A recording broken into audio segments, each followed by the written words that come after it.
The first thing Dorothy did was to rush into the embrace of the Scarecrow, whose painted face beamed with delight as he pressed her form to his straw-potted bosom. Then the Tin Woodman embraced her, very gently, for he knew his tin arms might hurt her if he squeezed too roughly.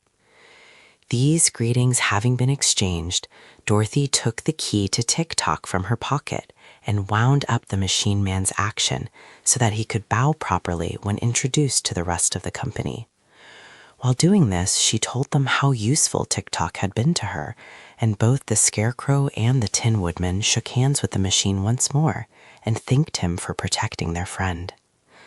Then Dorothy asked, "Where is Billina?"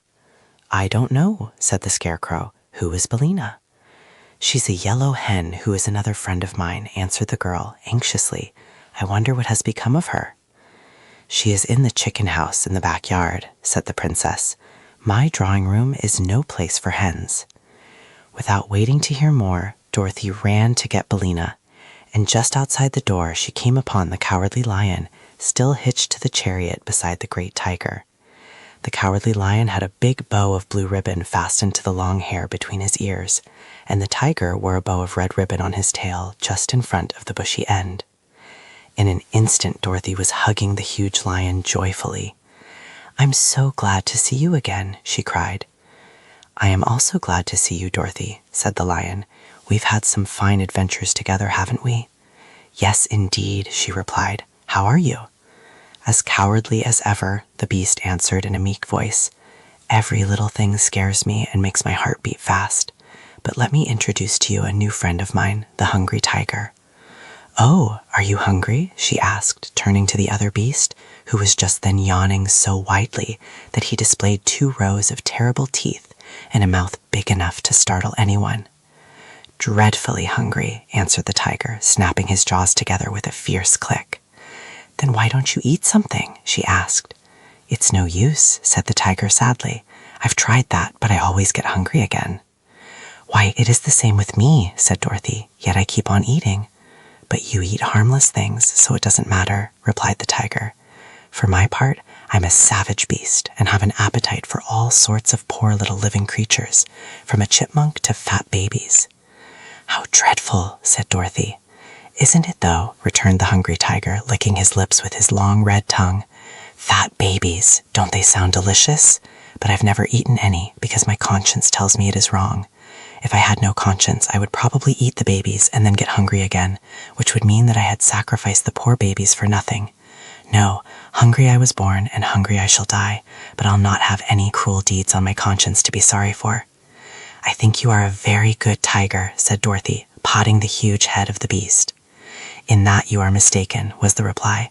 "I am a good beast, perhaps, but a disgracefully bad tiger, for it is the nature of tigers to be cruel and ferocious, and in refusing to eat harmless living creatures, I am acting as no good tiger has ever before acted. That is why I left the forest and joined my friend the Cowardly Lion." "But the lion is not really cowardly," said Dorothy. "I have seen him act as bravely as can be." "All a mistake, my dear," protested the lion gravely. "To others I may have seemed brave at times, but I have never been in any danger that I was not afraid." "Nor I," said Dorothy truthfully, "but I must go and set free Billina, and then I will see you again." She ran around to the backyard of the palace and soon found the chicken house, being guided to it by a loud cackling and crowing and a distracting hubbub of sounds such as chickens make when they are excited. Something seemed to be wrong in the chicken house, and when Dorothy looked through the slats in the door, she saw a group of hens and roosters huddled in one corner and watching what appeared to be a whirling ball of feathers. It bounded here and there about the chicken house, and at first Dorothy could not tell what it was, while the screeching of the chickens nearly deafened her. But suddenly the bunch of feathers stopped whirling, and then, to her amazement, the girl saw Billina crouching upon the prostrate form of a speckled rooster. For an instant they both remained motionless, and then the yellow hen shook her wings to settle the feathers and walked towards the door with a strut of proud defiance and a cluck of victory, while the speckled rooster limped away to the group of other chickens, trailing his crumpled plumage in the dust as he went. "Why, Billina," cried Dorothy in a shocked voice, "have you been fighting?" I really think I have, retorted Bellina. Do you think I'd let that speckled villain of a rooster lord it over me and claim to run this chicken house as long as I'm able to peck and scratch? Not if my name is Bill. It isn't Bill, it's Bellina, and you're talking slang, which is very undignified, said Dorothy reprovingly. Come here, Bellina, and I'll let you out, for Ozma of Oz is here and has set us free. So the yellow hen came to the door, which Dorothy unlatched for her to pass through, and the other chickens silently watched them from their corner without offering to approach nearer. The girl lifted her friend in her arms and exclaimed, "Oh, Bellina, how dreadful you look! You've lost a lot of feathers, and one of your eyes is nearly pecked out, and your comb is bleeding." "That's nothing," said Bellina. "Just look at the speckled rooster. Didn't I do him up brown?" Dorothy shook her head. "I don't approve of this at all," she said, carrying Bellina away towards the palace. "It isn't a good thing for you to associate with those common chickens. They would soon spoil your good manners, and you wouldn't be respectable anymore." "I didn't ask to associate with them," replied Bellina. "It is that cross old princess who is to blame. But I was raised in the United States, and I won't allow any one-horse chicken of the land of Eve to run over me and put on airs, as long as I can lift a claw in self-defense." "Very well, Bellina," said Dorothy. "We won't talk about it any more."